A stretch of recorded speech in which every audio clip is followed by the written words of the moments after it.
ഞാൻ ഗുരുദേവനുമായിട്ട് ഒരു 3.25 മണിക്കൂർ സംസാരിച്ചിട്ടുണ്ട്. ഞാൻ ഗുരുദേവൻ്റെ ഫ്രണ്ടിലിരിക്കണം, മറ്റൊരു രഞ്ജിത്ത്, അതായത് ഈ ഞാൻ തന്നെ ഓപ്പോസിറ്റ് സൈഡിലിരിക്കണം, മറ്റൊരു ഞാൻ തന്നെ എൻ്റെ ബാക്കിലിരിക്കണം. പാറപ്പുറത്ത് നമ്മളിങ്ങനെ മലന്ന് കിടക്കുകയാണ്. അപ്പോൾ ഒരു കറുത്ത രൂപം ഇവിടെ നിന്ന് എവിടെയോടെ കിടക്കണേന്ന് ചോദിച്ചു. ആ എണീറ്റ് പോയി ഒരു 2 അടി കഴിയുമ്പോഴാണ് നമ്മൾ ആലോചിക്കുന്നത്, എടാ ഞാൻ എണീറ്റിട്ടില്ലോ, പിന്നോട്ട് തിരിഞ്ഞു നോക്കുമ്പോൾ ഞാനവിടെ കിടക്കുക. പക്ഷെ ഞാൻ എണീറ്റ് പോയി. ഗുഹയ്ക്കകത്ത് കയറുമ്പോൾ അവിടെ ധ്യാനത്തിലിരുന്ന് 2 ദിവസം മുമ്പ് ധ്യാനത്തിലിരുന്ന് ഞാനവിടെ ഇരിക്കുന്നു.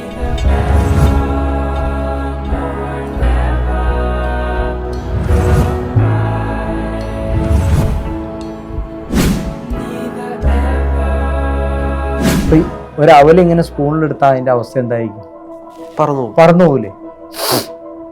ഗുരുദേവൻ എൻ്റെ അടുത്തിരുന്നിട്ട് പാത്രം തുറന്ന് അവല് തിന്നാണ്. എനിക്കൊരു കാര്യം മനസ്സിലായി, ഈ പ്രപഞ്ചത്തിൻ്റെ രഹസ്യം എന്ന് പറയുന്നത് ഇത്ര മനോഹരമായിട്ട് കിടക്കുന്നത്. അതായത് ശരീരത്തിലെ ജലാംശം പറ്റിക്കുക എന്നുള്ളതാണ് ആദ്യം ആരായാലും സമാധിക്ക് മുമ്പ് ചെയ്യുന്നത്.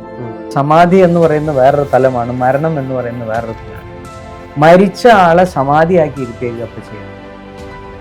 അത് ശരിയായൊരു പ്രോസസ്സല്ല. അറിവില്ലാത്തവൻ സമാധിയായി എന്ത് ചെയ്യാൻ പറ്റും? എന്തിനാണ് ക്ഷേത്രത്തോട് ചേർന്ന് ഗുരു സമാധിയാവണതും അവിടെ ക്ഷേത്രം വരണം? അത് സംരക്ഷിക്കപ്പെടണം. ഗുരു എന്ന് പറയുന്നത് സംരക്ഷിക്കപ്പെടണം. സീതാദേവി വാത്മീകി ഭഗവാന്റെ ഹീറോയിനായിരുന്നു. വേറെ ആരെയും പൂജിക്കേണ്ട, സ്വന്തം ഭാര്യയെ പൂജിച്ചാൽ മതി. ഇപ്പോൾ ഒരു വിഭാഗം ആളുകൾ പറയുന്നുണ്ട് തമിഴ് ഭാഷയാണ് ഏറ്റവും പുരാണം, സംസ്കൃതമാണെന്ന് മറ്റൊരു ഭാഷ പറയുന്നുണ്ട്. എനിക്ക് അല്പം പോലും സംശയമില്ലാണ്ട് എനിക്ക് പറയാൻ പറ്റും സംസ്കൃതം തന്നെയാണ്. ഇത് കാരണം എന്താണെന്നറിയോ? എനിക്ക് ധ്യാനത്തിൽ ഞാൻ അനുഭവിച്ചതും എൻ്റെ ശിഷ്യന്മാരെ അനുഭവിച്ച കാര്യമാണ് പറയുന്നത്. ധ്യാനത്തിൽ കുറേ ലിപികൾ കാണുകയാണ്, അവർക്കത് സംസ്കൃതമാണെന്ന് വ്യക്തമാക്കി കൊടുക്കുകയാണ്. എങ്ങനെ? അവരെ കൊണ്ട് മന്ത്രോച്ചാരണം അവരുടെ ഉള്ളിൽ തന്നെ അവരെ കൊണ്ട് സംസാരിപ്പിക്കുകയാണ്. അവരാദ്യം പറയണത് ഓം എന്ന് പറയുന്ന ശബ്ദമാണ്. ഈ 3 അക്ഷരങ്ങളുടെ ആ ഉ മ എന്ന് പറയുന്ന വേർഡ്സിൻ്റെ പെർമ്യൂട്ടേഷൻ കോമ്പിനേഷനിൽ നിന്നാണ് എല്ലാ അക്ഷരങ്ങളും ഉത്ഭവിച്ചിട്ടുള്ളത്.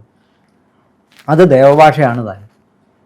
ഇതൊന്നും ലിഖിതങ്ങളായിട്ടല്ല വച്ചിരിക്കുന്നത്. സംസ്കൃത ഭാഷയാണ് പുരാതന ഭാഷ എന്ന് പറയാൻ കാരണം, അന്ന് ഗുരുക്കന്മാർ ഉപനിഷത്ത് രീതിയിലാണ് പറഞ്ഞു കൊടുത്തിരുന്നത്.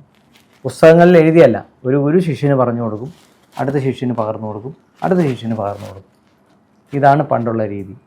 എനിക്കും അങ്ങനെ തന്നെ അറിവ് കിട്ടിയത്. എനിക്ക് ഒരു പുസ്തകം വായിച്ചിട്ട് കിട്ടിയ അറിവല്ല.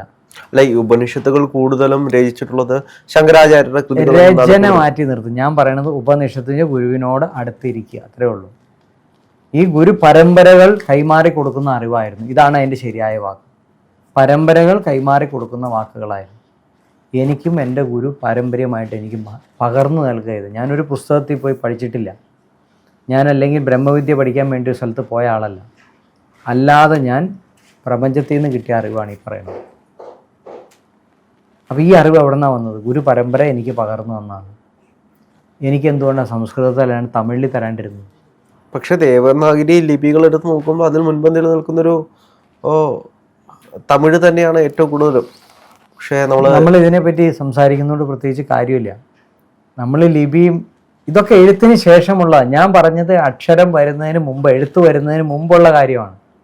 ഗുരു പരമ്പര അറിവ് പകർന്നു കൊടുത്തിരുന്നത് ശിഷ്യന്മാർക്ക് എഴുതിയല്ല പറഞ്ഞു കൊടുത്തിരുന്നത്. ഒരറിവ് അങ്ങനെ തന്നെ മറ്റൊരാൾക്ക് വാമൊഴിയായിരുന്നു.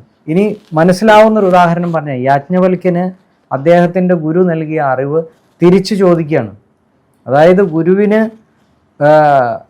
തെറ്റുപറ്റി, ഗുരുവിൻ്റെ പ്രശ്നങ്ങൾക്ക് ശിഷ്യൻ പറയാണ്, യാജ്ഞവൽക്യൻ പറയാണ്, ഞാൻ ഹോമം ചെയ്ത് അങ്ങയുടെ പ്രശ്നങ്ങൾക്ക് പരിഹാരം ഉണ്ടാക്കി തരാം എന്ന് പറയുമ്പോൾ ഗുരുവിന് ശിഷ്യനോട് ദേഷ്യം തോന്നുകയാണ്. ഗുരു ശിഷ്യനോട് ചോദിക്കുകയാണ്, നീ എന്നേക്കാൾ വളർന്നോ? എൻ്റെ പ്രശ്നം മാറ്റാൻ നിന്നെക്കൊണ്ട് എങ്ങനെ പറ്റുമെന്ന് പറയും. എൻ്റെ കയ്യിലിരിക്കുന്ന കഴിവുകൊണ്ട് ഞാൻ അതിനെ പൂജ ചെയ്ത് മാറ്റി തരാമെന്ന് പറയും. നീ അത്ര വലിയ ആളായെങ്കിൽ ഞാൻ തന്ന അറിവ് ഞാൻ തിരിച്ചു തന്നു, എന്നിട്ട് നീ കാണിച്ചു തരാൻ പറയും. അപ്പോൾ ഈ കൊടുത്ത വിദ്യ അന്ന് തിരിച്ചു കൊടുക്കാൻ പറ്റും. ഈ പുസ്തകം ഇങ്ങനെ എടുത്ത് കൈ കൊടുക്കുന്നത് പോലെ നമ്മുടെ അറിവൊന്ന് തിരിച്ചു കൊടുക്കാൻ പറ്റും. എനിക്കും അറിയാം എൻ്റെ കയ്യിലിരിക്കുന്ന അറിവ് എൻ്റെ ഗുരുവിൽ നിന്ന് കിട്ടിയതാണ്. ഈ എൻ്റെ ഗുരു വിചാരിച്ചാൽ എൻ്റെ അറിവ് ഗുരു തിരിച്ചെടുക്കും. ഗുരു ചോദിച്ചാൽ എനിക്ക് തിരിച്ചു കൊടുക്കുകയും ചെയ്യണം. അതുകൊണ്ടാണ് ഞാൻ ധർമ്മത്തിൽ നിൽക്കുന്നത്. മറ്റുള്ള കഥ പറയുന്നവൻ്റെ കയ്യിൽ ബ്രഹ്മം ഇരിപ്പില്ല, അതുകൊണ്ട് അവന് നുണ പറയാം. അവൻ്റെ വിദ്യ ആരും തിരിച്ചു ചോദിക്കൂല. ഗുരു ഉണ്ടെങ്കിലേ തിരിച്ചു ചോദിക്കുള്ളൂ. എൻ്റെ ഗുരു എനിക്കുണ്ട്, അപ്പോൾ ഗുരു എൻ്റെ അടുത്ത് വിദ്യ തിരിച്ചു ചോദിച്ചാൽ ഞാൻ തിരിച്ചു കൊടുക്കണം. ഈ തിരിച്ചു ചോദിച്ച വിദ്യ പിന്നെ യാജ്ഞവൽക്കന് പിന്നെ എവിടെ നിന്നാണ് കിട്ടിയത്? സൂര്യനിൽ നിന്നാണ് കിട്ടിയത്. അപ്പോൾ ഏറ്റവും വലിയ ഗുരു എന്ന് പറയുന്നത് സൂര്യൻ തന്നെയാണ്. അപ്പോൾ ഈ ഗുരു തിരിച്ചു മേടിച്ചു, ആ ഗുരു വീണ്ടും കൊടുത്തു, ഇല്ലേ? ഈ പറയുന്ന ഭാഷകളും ഈ പറയുന്നത് മുഴുവൻ സംസ്കൃത ഭാഷയിലാണെന്ന് എല്ലാം പോയിക്കൊണ്ടിരിക്കുന്നത്. എഴുതി വച്ചത് തമിഴിലായിരിക്കാം, ഞാൻ ഇല്ല എന്ന് പറയണില്ല. അത് ലിപികളായിട്ട് വന്നത് സംസ്കൃതത്തിലായിരിക്കാം. പക്ഷേ ഈ പുരാണങ്ങൾ മുഴുവൻ അന്നു തൊട്ടേ ഉള്ള സംസ്കൃതത്തിലാണ്. കാരണം രാമായണം എഴുതുന്ന സമയത്ത് ബ്രഹ്മാവിൻ്റെ അനുമതിയോടുകൂടെ പോയിരുന്ന് എഴുതുകയാണ്. അത്രമാത്രം സ്പീഡിലാണ്. 12,000 വർഷം തപസ് ചെയ്തിട്ടാണ് രാമായണം എഴുതുന്നത്. ആ സമയത്ത് എഴുതുന്ന ഭാഷ എന്ന് പറയുന്നത് സംസ്കൃതമാണ്. അവിടെ തമിഴിൽ എഴുതപ്പെട്ട ഒന്നുമല്ല. എന്നിട്ടും കേരളത്തിലാണ് വാൽമീകി വന്ന് തപസ് ചെയ്യാൻ വന്നത്. നമുക്ക് വേണമെങ്കിൽ തമിഴെന്ന് പറയാം. ഞാനൊരു കേരളീയനായതുകൊണ്ട് ഞാൻ തമിഴെന്ന് തന്നെ പറയണം, വേണ്ടേ? പക്ഷെ സംസ്കൃതമാണ് അവിടെ ഭാഷ. സ്ഫുടം ചെയ്തെടുത്ത ഭാഷയാണ്. സ്വർണം സ്ഫുടം ചെയ്തെടുക്കുന്നത് പോലെ സംസ്കാരത്തിൽ നിന്ന് സ്ഫുടം ചെയ്തെടുത്തതാണ്. അതിനകത്ത് അതിനെ വീണ്ടും പരിഷ്കരിച്ചാണ് അടുത്ത ഭാഷകൾ. പക്ഷെ ലോകത്തിലെ തന്നെ അറിയപ്പെടുന്ന സ്പിരിച്വൽ പേഴ്സണുകളെ സൃഷ്ടിച്ചെടുത്തൊരു സ്ഥലമാണ് കേരളമാണെങ്കിലും തമിഴ്നാടാണെങ്കിലും ഈ പ്രദേശങ്ങളെല്ലാം. അപ്പൊ നമുക്ക് ഒരിക്കലും തമിഴ് അതിൽ ഒരു പങ്കാളിത്തം ഇല്ല എന്ന് ഞാൻ പറഞ്ഞില്ല. തമിഴിൻ്റെതായ പങ്കാളിത്തമുണ്ട്. പക്ഷേ ദേവഭാഷ എന്ന് പറയുന്നത് സംസ്കൃതം തന്നെയാണ്. ഞാൻ അത്രേ പറയണുള്ളൂ. അതിനെ ഞാൻ പരിഷ്കരിച്ചെഴുതിയപ്പോൾ എനിക്ക് സംസ്കൃതം അറിയില്ല. പക്ഷെ ഞാൻ അറിയണത് മുഴുവൻ സംസ്കൃതത്തിലാണ്. എനിക്ക് സംസ്കൃതം സംസാരിക്കാൻ അറിയില്ല. എൻ്റെ ഗുരു എന്നോട് സംസാരിക്കുന്നത്, ഗുരുക്കന്മാർ പറയണത് മുഴുവൻ സംസ്കൃതത്തിലാണ്. ഒരാളും തമിഴിലല്ല പറയണത്. ഞാനിത് എഴുതുന്നത് മലയാളത്തിൽ എഴുതി വെച്ചു. എന്നിട്ട് പറയാണ്, എൻ്റെ പിൻഗാമികൾ പറയാണ് ലോകത്തെ ആദ്യത്തെ ഭാഷ മലയാളം എന്ന് പറഞ്ഞാൽ എങ്ങനെ ഇരിക്കും? മനസ്സിലാവണ്ടോ? നമുക്ക് ബ്രഹ്മം അറിയുന്നത് സംസ്കൃതത്തിലൂടെ മാത്രമാണ് അറിയുന്നത്. ബ്രഹ്മത്തിന് ഭാഷയില്ല. പക്ഷേ ആ ഭാഷയിൽ നിന്ന് നമുക്ക് തെളിഞ്ഞു വരുന്ന സംസ്കൃതമാണെന്നാണ്. എനിക്ക് നേരെ മറിച്ച് തമിഴാണ് കാണിച്ചത് നേരം ഞാൻ തീർച്ചയായിട്ടും തമിഴാന്ന് ഞാൻ പറഞ്ഞേനെ. അല്ലെങ്കിൽ കന്നഡയാണ് ഞാൻ കന്നഡയാന്ന് പറഞ്ഞേനെ. പക്ഷെ കന്നഡ അല്ല. എന്തുകൊണ്ടാണ് മന്ത്രങ്ങൾ സംസ്കൃതത്തിൽ വരാൻ കാരണം? തമിഴിൽ പോലും മന്ത്രങ്ങൾ സംസ്കൃതത്തിലാണ്, അല്ലേ? അതെ. എന്നാൽ പിന്നെ എന്തേ തമിഴിലാവാത്തെ? അപ്പോൾ ദേവഭാഷ എന്ന് പറയുന്ന സംസ്കൃതം തന്നെയാണ്. കാരണം ഞാൻ നിങ്ങളുമായിട്ട് സംസാരിക്കുമ്പോൾ നിങ്ങൾ തലയിട്ട് ആട്ടുന്നുണ്ടെങ്കിൽ നമ്മളുടെ ദേവഭാഷ എന്ന് പറഞ്ഞാൽ മലയാളമാണ്, അല്ലേ? ഞാൻ നിങ്ങളോട് സംസാരിക്കുന്ന നിങ്ങളുടെ ഉള്ളിലെ ചൈതന്യത്തിന് എൻ്റെ ശബ്ദത്തെ തിരിച്ചറിയുന്നത് ഈ മലയാളം എന്ന് പറയുന്ന ഭാഷയാണ്. തീർച്ചയായിട്ടും. അതുപോലെ എൻ്റെ ധ്യാനത്തിൽ എനിക്ക് ഈ പറയുന്ന പ്രപഞ്ചവുമായിട്ട് കമ്മ്യൂണിക്കേറ്റ് ചെയ്യുന്ന ഭാഷ എന്ന് പറയുന്നത് ദേവഭാഷയാണ്, അത് സംസ്കൃതമാണ്. ഇനി ഹിബ്രു ഭാഷയിൽ പറഞ്ഞാൽ യേശു, അത് അവരുടെ ദൈവത്തിന് മനസ്സിലാവുമായിരിക്കും, ഇല്ല എന്ന് ഞാൻ പറയണല്ലോ. മറ്റൊരു ഭാഷയിൽ പറഞ്ഞാൽ അവരുടെ ദൈവത്തിന് മനസ്സിലാവുമായിരിക്കും. ഏകദൈവമുള്ളൂ എന്ന് അംഗീകരിക്കുന്നുണ്ടെങ്കിൽ ഈ ഗുരുക്കന്മാർ നമ്മളെ പരിചയപ്പെടുത്തിയേക്കുന്ന ഈ ഭാഷയിൽ സംസാരിച്ചാൽ ദൈവത്തിന് മനസ്സിലാവുന്നതാണ്. അതുകൊണ്ടാണല്ലോ ആ ഭാഷയിൽ മന്ത്രം എഴുതി തന്നേക്കണത്. അല്ലെങ്കിൽ പിന്നെ എന്തിനാ സർവ്വ ഐശ്വര്യ പൂജ എന്നും പറഞ്ഞിട്ട് മന്ത്രം സംസ്കൃതത്തിൽ എഴുതി വെച്ചേക്കണേ? തമിഴിൽ എഴുതിയാൽ പോരായിരുന്നു, അല്ലെങ്കിൽ മലയാളത്തിൽ എഴുതിയാൽ പോരായിരുന്നു? ഇവിടെ മുഴുവൻ നമുക്ക് പറ്റിപ്പോയ എന്താണെന്ന് ചോദിച്ചു കഴിഞ്ഞാൽ, അറിവില്ലാത്തവൻ്റെ കയ്യിൽ പകുതി അറിവ് കിട്ടിയപ്പോൾ അറിവിനെ നിസ്കരിക്കാൻ തുടങ്ങി, അതായത് ഇല്ലാതാക്കാൻ തുടങ്ങി. അത് തിരസ്കരിച്ച് എന്ത് പറ്റി? സത്യം ഏതാണെന്ന് അറിയില്ലാണ്ട് വന്നു. കാരണം പണ്ട് നമ്മൾ പറഞ്ഞു കേട്ടിട്ടുണ്ട്, ഈ ശൂദ്രൻ്റെ ചെവിയിൽ വേദം കേട്ടാൽ ഈയം ഉരുക്കി ഒഴിക്കണം, ഇല്ലേ? അതിന് വേറെ തരത്തിൽ വ്യാഖ്യാനിക്കുകയല്ല ചെയ്യേണ്ടത്. ശൂദ്രൻ എന്ന് പറഞ്ഞാൽ അധർമ്മിയാണ് ശൂദ്രൻ എന്ന് പറയുന്നത്. വെറുതെ ശ്ലോകം ചൊല്ലിയിട്ട് കാര്യമില്ല. എനിക്ക് ശ്ലോകം ചൊല്ലാൻ അറിയൂല. അറിവില്ലാത്ത ഒരുത്തൻ അധർമ്മിയായിട്ടുള്ളവനാണ് അറിവില്ലാത്തവൻ. അധർമ്മിയുടെ കാതിൽ വേദം കേട്ടാൽ അവൻ്റെ കാതിൽ ഈയം ഉരുക്കി ഒഴിക്കണം. കാരണം അധർമ്മി വേദത്തെ കേട്ടാൽ അതിനെ വ്യാഖ്യാനിക്കണം വേറെ തരത്തിൽ പോകും. രാമനോ തോർത്തില്ല, ലക്ഷ്മണനോ മുണ്ടില്ല എന്ന് നമ്മൾ കേട്ടിട്ടുണ്ടില്ലേ? ശരിക്കും അങ്ങനെ രാമായണത്തിലുണ്ടോ? ഇല്ല. രാമനോ അതോർത്തില്ല, ലക്ഷ്മണനോ മിണ്ടിയില്ല, ഇങ്ങനെയാണ് വരേണ്ടത്. പക്ഷേ ഒരു അധർമ്മിയുടെ കാതിൽ കേട്ടിട്ട് പറഞ്ഞപ്പോൾ സിനിമയിലെ ഡയലോഗ് ആയതുകൊണ്ട് കുഴപ്പമില്ല. അത് രാമനോ തോർത്തില്ല, ലക്ഷ്മണനോ മുണ്ടില്ല എന്നായി. ഷോ, എന്തൊരു നാണം കെട്ട പരിപാടിയല്ലേ! രാമന് തോർത്തുമില്ല, ലക്ഷ്മണനും മുണ്ടുമില്ല, രണ്ടും നഗ്നരായിട്ട് നടക്കുകയാണ്. വ്യാഖ്യാനം പോയാണ്ടോ? ഇതുപോലെ തന്നെ ശ്രീനാരായണ ഗുരു എഴുതി വച്ചിരിക്കുന്ന ഒന്നിൻ്റെയും വ്യാഖ്യാനം ആർക്കും അറിയില്ല. കാരണം അതാ ഗുരുമുഖത്തു നിന്നല്ല കേട്ട് മനസ്സിലാക്കണത്. ഒരു പീഠ എറുമ്പിനും വരത്തരുതെന്ന് ഗുരുദേവനെ പറഞ്ഞിട്ടുണ്ടല്ലേ? അതിൻ്റെ അർത്ഥം എന്താണ് പറഞ്ഞു? സാമാന്യ മനുഷ്യർക്ക് മനസ്സിലാവുന്നവനാണ്. പക്ഷേ ഇത് അധർമ്മിയുടെ അല്ലെങ്കിൽ ശൂദ്രൻ്റെ കാതി ചെന്നപ്പോൾ ആ ഒരു പീഠ എറുമ്പിനും വരത്തരുതെന്നുള്ള അങ്ങ് എടുത്തു കളഞ്ഞു. അതാരും പറയാണ്ടായി. അതായത് ഒരു ജീവിയെ പോലും നിങ്ങൾ ഉപദ്രവിക്കരുതെന്നാണ്. ഒരു എറുമ്പിന് പോലും, അതായത് എറുമ്പെന്ന് പറഞ്ഞാൽ നമ്മൾ സാമാന്യ രീതിയിൽ കാണുന്ന ഏറ്റവും ചെറിയ ജീവിയാണ്, അതിനെപ്പോലും നിങ്ങൾ ഒരു വേദന വരുത്തിക്കരുതെന്നാണ് അവിടെ പറഞ്ഞത്. അപ്പോൾ ഒരു പീഡ എറുമ്പിനും വരുത്തരുതെന്ന് ഗുരുദേവൻ പറഞ്ഞപ്പോൾ ഉറുമ്പിന് പീഡ വരുത്തരുതെന്നാണ്, അല്ലെങ്കിൽ ഉറുമ്പിനെ ബുദ്ധിമുട്ടിക്കരുതെന്നാണ്. ഇങ്ങനെയൊക്കെ വ്യാഖ്യാനിക്കണേ എന്ത് ചെയ്യാൻ പറ്റും? ഗുരുക്കന്മാർ പറയുന്നത് ആ തലമുറ മാറിയ മനസ്സിലാക്കാൻ ബുദ്ധിമുട്ടാണ്. അങ്ങയുടെ ജീവിതത്തിൽ അങ്ങ് സ്പിരിച്വാലിറ്റിയിലേക്ക് വന്നതിന് ശേഷം ഞാൻ ഇതിനു വേണ്ടിയിട്ടായിരുന്നു ഈ ആത്മീയതയിലേക്ക് കടന്നു വന്നത് എന്ന് തോന്നിച്ച എന്തെങ്കിലും സന്ദർഭം ഉണ്ടായിട്ടുണ്ടോ? ഞാൻ ഇതിനു വേണ്ടി വന്ന ആളൊന്നുമല്ല. ഞാൻ ഇതെൻ്റെ ഉപജീവന മാർഗമാക്കി മാറ്റുമ്പോഴാണ് എനിക്ക് തോന്നുന്നത് ഞാൻ ഇതിനു വേണ്ടി വന്നതായിരുന്നു. ഇപ്പം യൂസഫ് അലിയോട് പോയി ചോദിച്ചോ, പുള്ളി അതിനു വേണ്ടി വന്നതാണെന്ന് പുള്ളി പറയും. കാരണം പുള്ളിയുടെ ബിസിനസ് അതാണ്. രത്നൻ ടാറ്റയോട് ചോദിച്ചു നോക്ക്, പുള്ളി പറയും ഞാൻ അതിനു വേണ്ടി വന്നായിരുന്നു. ഞാൻ ഇതിനു വേണ്ടി വന്നതൊന്നല്ല. ഞാൻ വന്നത് സത്യം എന്താണെന്ന് ഞാൻ തിരിച്ചറിയുക എന്നുള്ളതാണ്. അത് ഞാൻ തിരിച്ചറിഞ്ഞു. ഇനി എൻ്റെ ജീവിതം എന്ന് പറയുന്നത് എനിക്ക് ലാഭമല്ല, എനിക്ക് നഷ്ടമേ ഉള്ളൂ. ഇനിയുള്ള ജീവിതം കാരണം എൻ്റെ ജീവിതത്തിൻ്റെ ലക്ഷ്യം ഞാൻ പൂർത്തീകരിച്ചു. ഇനി അടുത്ത സ്റ്റേജ് എന്താണ്? സമാധിയാവുക. അത് എത്രയും പെട്ടെന്ന് സമാധിയാവുക, അത്രയുമേ എൻ്റെ ആവശ്യമുള്ളൂ. ഞാൻ എത്രയും ദിവസം സ്വരം നന്നായിരിക്കുമ്പോൾ പാട്ട് നിർത്തുക എന്ന് കേട്ടിട്ടില്ലേ? അത് തന്നെയാണ്. സ്വരം നന്നായിരിക്കുമ്പോഴാണ് നമ്മൾ പാട്ട് നിർത്തേണ്ടത്. എൻ്റെ ഏറ്റവും നല്ല സ്വരമാണ് ബ്രഹ്മജ്ഞാനം കിട്ടുക എന്ന് പറയുന്നത്. ഞാൻ അവിടെ പാട്ട് നിർത്തണം. പക്ഷേ എനിക്കൊരു ധർമ്മപത്നി, എനിക്കൊരു കുടുംബം, എനിക്ക് 2 മക്കളൊക്കെ ഉണ്ട്. എനിക്ക് പെട്ടെന്ന് ഇനി പോകാൻ പറ്റില്ല. എൻ്റെ സ്വധർമ്മം എനിക്ക് സംരക്ഷിച്ചേ പറ്റുള്ളൂ. അപ്പോൾ ഇനിയുള്ള കാലം ശരീരപീഡയും കർമ്മഫലങ്ങളും അനുഭവിച്ച് എനിക്ക് ജീവിക്കണം. എന്നിട്ട് സമയമാകുമ്പോൾ മോളിൽ നിന്ന് എനിക്കൊരു ഓർഡർ വരും, എൻ്റെ സമയം തീർന്നു. അത് തലേദിവസമൊന്നുമല്ല അവരുള്ളൂ, നേരത്തെ അറിയിക്കും. പിന്നെ ഞാൻ തയ്യാറെടുത്ത് ഞാൻ സമാധിയായി പോകണം. എല്ലാവർക്കും ഇത് തന്നെ അവസ്ഥ. പരശുരാമൻ എന്താ കഷ്ടപ്പെട്ടില്ലേ? പരശുരാമൻ കൊല ചെയ്തിട്ടുള്ള ആളുകളുടെ രക്തം പുഴയായിട്ട് ഒഴുകിയെന്ന് പറയുന്നത് പറയല്ല, ഉള്ളതാണ്. ഈ കർമ്മഫലങ്ങൾ മുഴുവൻ തീരാൻ വേണ്ടിയിട്ട് ചിരഞ്ജീവിയായിട്ട് ഇപ്പോഴും ധ്യാനത്തിലിരിക്കുക. എല്ലാ ഗുരുക്കന്മാരുടെയും ജീവിതാവസാനം അങ്ങനെയൊക്കെ തന്നെയായിരുന്നു. ക്യാൻസറും ട്യൂമറും ഏയ് ആരാ പറഞ്ഞത്? ശങ്കരാചാര്യർ പറയണത് അത് എനിക്കറിയില്ല. അത് പറയണത് ഞാൻ അംഗീകരിക്കുകയാണ്. ഗുരുദേവൻ്റെ എനിക്കറിയാം. കാരണം ഞാൻ ഗുരുദേവനുമായിട്ട് ഒരു 3.25 മണിക്കൂർ സംസാരിച്ചിട്ടുണ്ട്. അതായത് ഇന്ത്യൻ ടൈമിലാണ് പറയണത്. എന്താണ് സംസാരിച്ചത്? അത് ഈ ഗുരുദേവൻ്റെ അനുഭവങ്ങൾ, പ്രപഞ്ച രഹസ്യം എന്താണോ അത് എന്നിലേക്ക് പകർന്നു തരാനെടുത്ത ആ സമയമാണത്. 3.25 മണിക്കൂർ.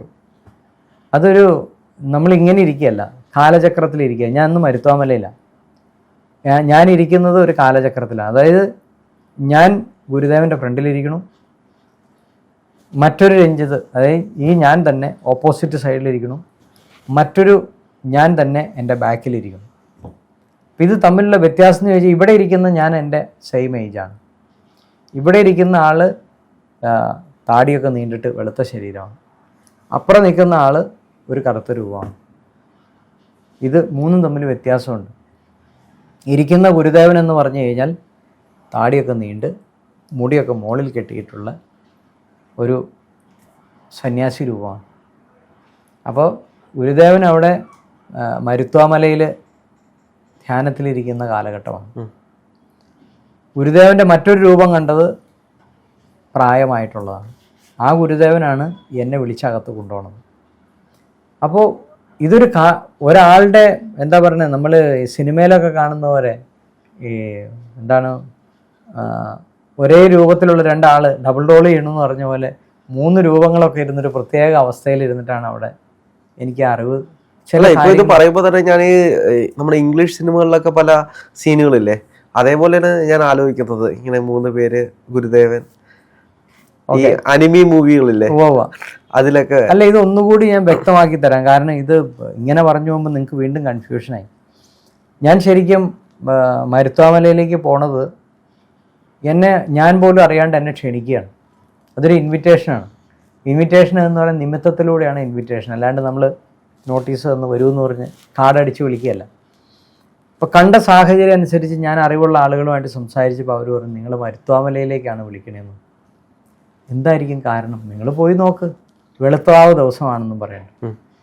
ഞാൻ ഒരു ദിവസം മുമ്പേ മരുത്വാമലയിൽ കയറി കൂടി. അപ്പോൾ ആളുകൾ അവിടെ ചെല്ലുമ്പോൾ പറഞ്ഞു, അവിടെ പുലി വരും, അവിടെ അങ്ങനെയാണ്, ഇവിടെ ആൾക്കാർ ആത്മഹത്യ ചെയ്തതാണ്, അവിടെ അങ്ങോട്ട് രാത്രി പാമ്പാടില്ല, ഇങ്ങനെ പല കെട്ടുകഥകൾ കേൾക്കണത്. നമ്മളവിടെ പോയിരുന്നു.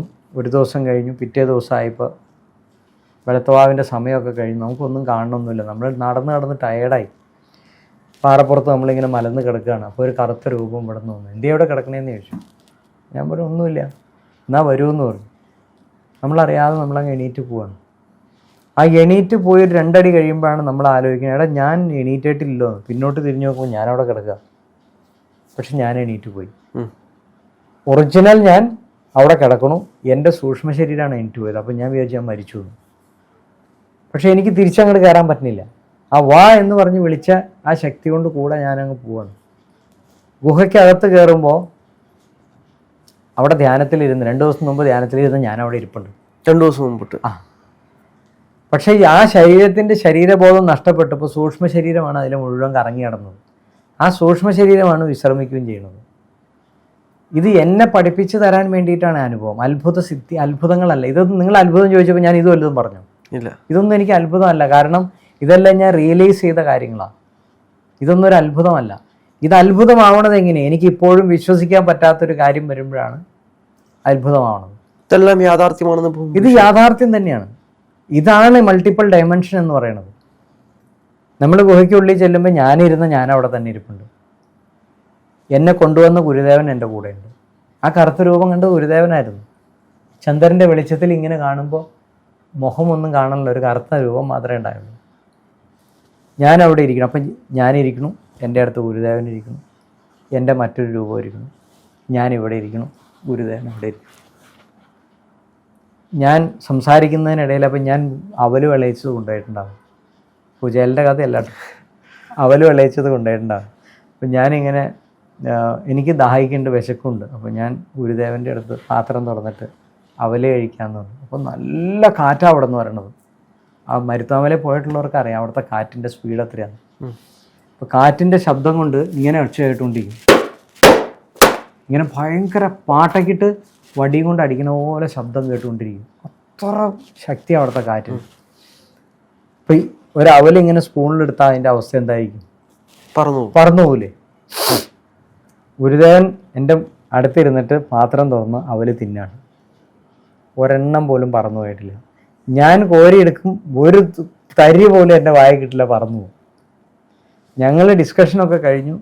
അപ്പോൾ ഈ അവല് വിളയിച്ചതിന് വേറൊരു പ്രത്യേകതയുണ്ട്. ഞാൻ കൊണ്ടുപോയി അവല് വിളയിച്ചത് ഇങ്ങനെ കട്ടയായിട്ടിരിക്കും. തോണ്ടിയെടുക്കണ ഭാഗം ഇങ്ങനെ മുറിഞ്ഞ് അങ്ങനെ തന്നെ ഇരിക്കുള്ളൂ. പാത്രം അടച്ചു, ഞാനവിടെ വെച്ചു.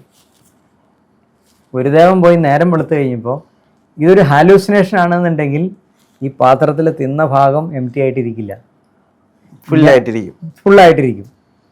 ഞാൻ ഇരുന്ന ഭാഗത്ത് അവല് പറന്നും പോവില്ല. എനിക്ക് തിന്നാൻ പറ്റിയില്ല എന്നുള്ള എനിക്കറിയാലോ. എല്ലാം കഴിഞ്ഞ് നോർമലായി കഴിഞ്ഞപ്പോൾ എനിക്ക് ആകെ കൺഫ്യൂഷൻ. ഇതെല്ലാം എൻ്റെ തോന്നലായിരിക്കും, സത്യമായിരിക്കും, എല്ലാം എനിക്ക് വിശ്വാസമുണ്ട്. നാളെ സമൂഹത്തോട് പറയുമ്പോൾ ആളുകൾ എന്നോട് ചോദിക്കുമല്ലോ, ഗുരുജി ഇത് തോന്നലാവാൻ പാടില്ലെന്ന്. തോന്നലല്ലാന്ന് എനിക്ക് തന്നെ ഒരു ബോധ്യം വേണ്ടേ? എനിക്കറിയാം ഞാൻ റിയലൈസ് ചെയ്തതാന്നുള്ളൂ. പക്ഷെ അതിന് ഫിസിക്കൽ എന്താ എവിഡൻസ് ഉള്ളത് എൻ്റെ കയ്യിൽ? ഇത് മാത്രം മതി. അപ്പോഴാണ് ഞാൻ ഓർത്തത്, അവല് തിന്നേർന്നല്ലോ ഗുരുസ്വാമി, നോക്കാന്ന് എഴുതി പാത്രം തുറന്ന് നോക്കുമ്പോൾ കറക്റ്റ് അത്രയും തിന്നിട്ടുണ്ട്. അപ്പോഴാണ് ഞാൻ ഇരിക്കുന്ന പരിസരത്ത് ഇങ്ങനെ നോക്കണം, അവിടെ മുഴുവൻ അവല് പറന്ന് കിടക്കുക. എനിക്കൊരു കാര്യം മനസ്സിലായി, ഈ പ്രപഞ്ചത്തിൻ്റെ രഹസ്യം എന്ന് പറയുന്നത് ഇത്ര മനോഹരമായിട്ട് കിടക്കാം. ഗുരുദേവൻ പറഞ്ഞ രഹസ്യം എന്തായിരുന്നു എന്ന് പറഞ്ഞില്ല. ഗുരുദേവൻ കുറേ കാര്യങ്ങൾ പറഞ്ഞു. അതിനകത്ത് 2 പ്രധാനപ്പെട്ട കാര്യങ്ങൾ പറയാം. ഗുരുദേവൻ ആരോടും എന്താ പറയുക, വൈരാഗ്യമില്ലാത്തൊരു വ്യക്തിയായിരുന്നു. പക്ഷെ ഗുരുദേവൻ്റെ അവസാന കാലഘട്ടം എന്ന് പറയുന്നത് വളരെ കഷ്ടമായിരുന്നു. അത് ആളുകൾ ആരും അറിയാതെ പോയിട്ടുള്ളതാണ്. ഗുരുദേവന് പ്രധാനപ്പെട്ട 7 ശിഷ്യന്മാരുണ്ടായിരുന്നു അവിടെ. അതായത് പ്രധാനപ്പെട്ടെന്ന് വെച്ചാൽ ആ സമയത്തുണ്ടായിരുന്ന 7 ശിഷ്യന്മാരുണ്ടായിരുന്നു. അത് പ്രധാനം എന്നൊന്നും പറയാനില്ല, സുപ്രധാനം അപ്രധാനം എന്തോ ആയിക്കോട്ടെ. ഗുരുദേവൻ അവസാനം എല്ലാവർക്കും അറിയാവുന്ന പോലെ മൂത്രശങ്ക ആയിട്ടാണ് സമാധിക്ക് തയ്യാറാവണത്. ഇപ്പോൾ ചിലർ പറയും പോസ്ട്രേറ്റ് ആയിരുന്നു തോന്നണമല്ലോ, ക്യാൻസർ ഉണ്ടായിരുന്നാണല്ലോ പറയപ്പെടുന്നത്, മൂത്രമൊഴിക്കാൻ ബുദ്ധിമുട്ടായിരുന്നു. സമാധി ആവണ ഗുരുക്കന്മാരൊരു രീതിയുണ്ട്, അവർ പ്രത്യേകിച്ച് മാജിക്കൊന്നും കാണിക്കില്ല. ഗുരുദേവനെ പോലെ ഒരാൾ സമാധി ആവുന്നു എന്ന് പറഞ്ഞു കഴിഞ്ഞാൽ അപാലവൃത്തം ജനങ്ങളും കാണാൻ വരും. കേരളം, തമിഴ്നാട്, കർണാടക, ഇവിടെ നിന്നുള്ള ഗുരുദേവനെ അറിയുന്ന ആളുകൾ വർക്കലയിലേക്ക് വരാൻ തുടങ്ങിക്കഴിഞ്ഞാൽ ആരെക്കൊണ്ടും നിയന്ത്രിക്കാൻ പറ്റില്ല. വേണ്ട വെറും വർക്കലയിലുള്ള ആൾക്കാർ വന്നാൽ പോലും അവിടുത്തെ തിരക്ക് നിയന്ത്രിക്കാൻ പറ്റില്ല. ഗുരുദേവൻ അത്രമാത്രം ഫേമസ് ആയിരുന്നു. ഗുരുദേവൻ അതിനു വേണ്ടി കണ്ട ഒരു മാർഗമാണ്, സമാധിക്ക് തയ്യാറെടുക്കുന്ന ഒരു വ്യക്തി എന്താ ചെയ്യണമെന്ന് നിങ്ങൾ അറിഞ്ഞിരിക്കണം.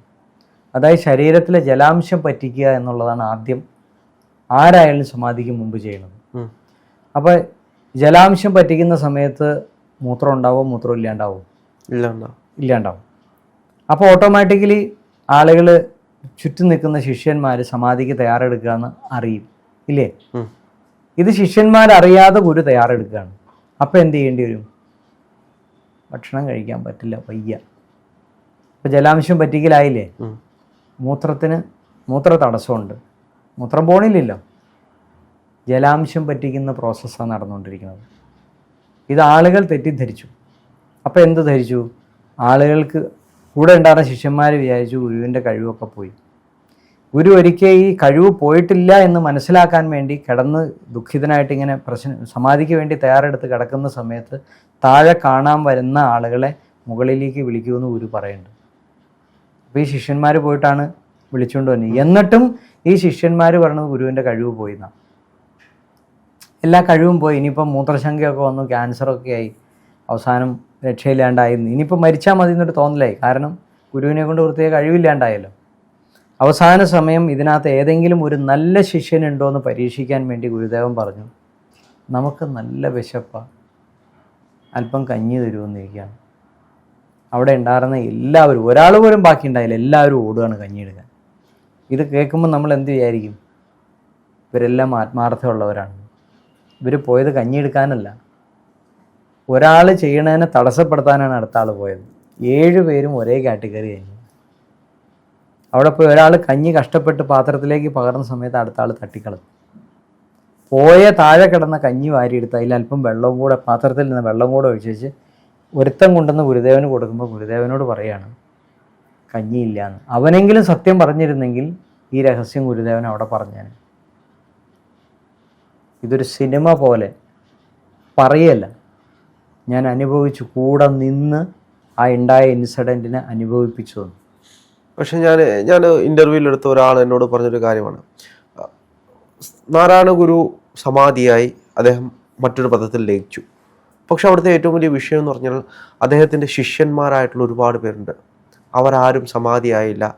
അവരുടെ ഒരു ആത്മാക്കൾ അവിടെ സമാധിയാവാതെ അല്ലെങ്കിൽ ഗുരുവിൽ ലയിക്കാതെ അവിടെ നിൽക്കുകയാണ്. അതിന് ദോഷമാണ് എന്ന് പറയുന്നൊരു സാഹചര്യം ഒരു ഇൻ്റർവ്യൂവിൻ്റെ ഇടയിൽ ഒരാൾ എന്നോട് പറഞ്ഞതാണ്. ഇത് എത്രമാത്രം ശരിയാണ്? ആരാ പറഞ്ഞെങ്കിലും സത്യമാണ്. കാരണം എന്താണെന്ന് വെച്ചാൽ സമാധി എന്ന് പറയുന്നത് വേറൊരു തലമാണ്, മരണം എന്ന് പറയുന്നത് വേറൊരു തലമാണ്.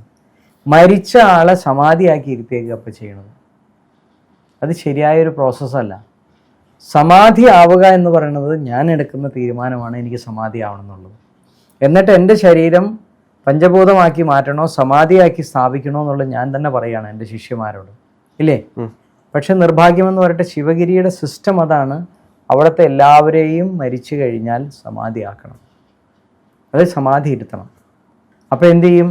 അവിടെ ഭസ്മവും ഇതൊക്കെ നിറച്ചിട്ട് അതിൻ്റെ ഉള്ളിൽ കൊണ്ടുപോയി എത്തുക. അതിനകത്തുനിന്ന് ശരീരം ജീർണിച്ചു പോവില്ല. അറിവില്ലാത്തവൻ സമാധിയായി എന്ത് ചെയ്യാൻ പറ്റും? സമാധി ആവുന്ന വ്യക്തിക്ക് സൂക്ഷ്മലോകത്തെ പറ്റിയിട്ട് അറിവ് വേണം. ഇത് മരിക്കുന്ന ഒരാളെ കൊണ്ട് സമാധി ഇരുത്തി കഴിഞ്ഞ് കഴിഞ്ഞാൽ അയാൾക്ക് മനസ്സിന് ശാന്തി ഉണ്ടാവോ? ഇല്ല. അയാൾക്ക് സ്വസ്ഥത ഉണ്ടാവോ? ഇല്ല. ഗുരുദേവനെ കാണാൻ പോകുന്നവരെല്ലാം ഗുരുദേവനെ തൊഴൂ. അവിടെ മറ്റു സമാധി മണ്ഡപങ്ങൾ പിന്നെ ഉള്ളത് ബോധാനന്ദ സ്വാമിയുടെയാണ്, അതും യഥാർത്ഥത്തിലുള്ള സമാധി തന്നെയാണ്. അവിടെയും ആളുകൾ സന്ദർശിക്കും, ഗുരുദേവനെ സന്ദർശിക്കും, ആളുകൾ അങ്ങോട്ട് പോകും. ബാക്കി സമാധി കൊണ്ടെന്ന് വച്ചിരിക്കുന്ന സ്ഥലങ്ങൾ എവിടെയാണ്? അവിടുത്തെ പൈപ്പ് വെള്ളം പോണതും ആ കോമ്പൗണ്ടിലുള്ള വെള്ളം മുഴുവൻ അരിച്ചിറങ്ങി വരുന്ന ഭാഗത്താണ് ബാക്കിത്തെ സമാധികൾ ഇരിക്കുന്നത്. അങ്ങനെ ഒരു സമാധി ഒരു സ്ഥലത്ത് കൊണ്ടെന്ന് വെച്ച് കഴിഞ്ഞാൽ ഗുണമല്ല ഉള്ളത്. അവർ സ്വയം അവരുടെ കർമ്മഫലം ചോദിച്ചു മേടിച്ച് അനുഭവിച്ചുകൊണ്ടിരിക്കുകയാണ്. ഇത് കേട്ടാലും സമാധി എന്താണെന്ന് അറിയില്ലാത്തവൻ ഇത് തമാശയായിട്ടേ തോന്നുള്ളൂ. ഭയങ്കര ബുദ്ധിമുട്ടുള്ള കാര്യം തന്നെയാണ്. ആരാ പറഞ്ഞെങ്കിലും അത് സത്യം തന്നെയാണ്. ഈ സമാധിയായ ഗുരുക്കന്മാരെ പൂജിക്കാൻ പാടില്ല എന്ന് പറഞ്ഞു കേട്ടിട്ടുണ്ട്. അതായത് അവർ മറ്റൊരു തലത്തിൽ പോയി, അവർ ഗുരുസങ്കല്പമാണ്. ആ ഗുരുസങ്കല്പത്തിലുള്ളവരെ ഗുരുവായി മാത്രം, അതായത് ദൈവത്തെ പോലെ ക്ഷേത്ര പൂജ നടത്തി ബ്രാഹ്മണിക്കൽ പൂജകൾ ചെയ്യാൻ അവിടെ പാടില്ല. അവിടെ ഗുരുതുല്യ പൂജകളാണ് വേണ്ടത് എന്ന് പറഞ്ഞു കേട്ടിട്ടുണ്ട്. അത് എത്രമാത്രം ശരിയാണ്? ഗുരുതുല്യ പൂജയാണല്ലോ വേണ്ടത്, അതല്ലേ ചെയ്യണത്. പലപ്പോഴും ക്ഷേത്ര പൂജ പോലെ, ഗുരുദേവന്റെ അടുത്ത് ക്ഷേത്ര പൂജ പോലെ അത് ആളുകൾ മാറ്റിക്കൊണ്ട് തന്നെ. ഗുരു പൂജ എന്ന് പറഞ്ഞാൽ എന്താ?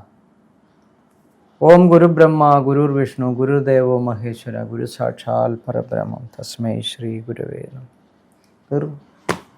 അവിടെ അർച്ചനയും വഴിപാടുകളും അങ്ങനെ ഒരുപാട് കാര്യങ്ങളായിട്ട് നിങ്ങൾക്ക് ഇഷ്ടമുള്ള ആളുകളെ എങ്ങനെ പൂജിക്കണമെന്ന് നിങ്ങൾക്ക് തീരുമാനിക്കാം. ശിവഗിരിയിൽ അത് എങ്ങനെ പൂജിക്കണമെന്ന് അത് ശിഷ്യന്മാർക്ക് തീരുമാനിക്കാം. ഒരു തെറ്റുമില്ല. അങ്ങനെ പൂജിക്കുന്നതുകൊണ്ട് അവിടുത്തെ ചൈതന്യത്തിന് ഒരു കുഴപ്പവും പറ്റില്ല. നിങ്ങൾ വിളക്ക് കത്തിച്ചു, ഒരു കുഴപ്പമില്ല. കടാവിളക്ക് കത്തിച്ചു, ഒരു കുഴപ്പമില്ല. നിങ്ങൾക്ക് ആ ഭൗതിക ശരീരത്തെ ഇനി അവിടെ കാണാനില്ല. സമാധി ഇരിക്കുന്ന ഗുരുവിനെ ശിഷ്യൻ സമീപിക്കുമ്പോൾ ഞാൻ അവിടെ പോയി പൂജ ചെയ്തിട്ടില്ല, പക്ഷേ എൻ്റെ ആദ്യ പോക്കിലാണ് എനിക്ക് ഗുരുദേവൻ ദർശനം തന്നത്. ഞാൻ ശിവഗിരി എന്ന് പറയുന്ന മണ്ണിൽ എൻ്റെ ഓർമ്മയിൽ ഞാൻ കാല് കുത്തിയിട്ടില്ല. ഞാൻ ആദ്യമായിട്ട് ശിവഗിരിയിൽ കാല് കുത്തിയപ്പോഴാണ് എനിക്ക് ഗുരുദേവൻ്റെ ദർശനം കിട്ടിയത്. അതും ജീവനോടെയുള്ള ഗുരുദേവൻ്റെ ദർശനം. അപ്പോൾ പൂജ ചെയ്തിട്ടാണ് ഞാൻ ഗുരുവിനെ കണ്ടത്? അല്ല, എന്നെ ഗുരു വിളിച്ചു വരുത്തിയതാണ്. എന്തിനാ? എനിക്ക് അവിടെ വെച്ച് ദർശനം തന്നാൽ പോരെ? എൻ്റെ ക്ഷമയും എൻ്റെ രീതിയും മനസ്സിലാക്കിയിട്ട് വേണം എനിക്ക് ദർശനം നൽകാൻ.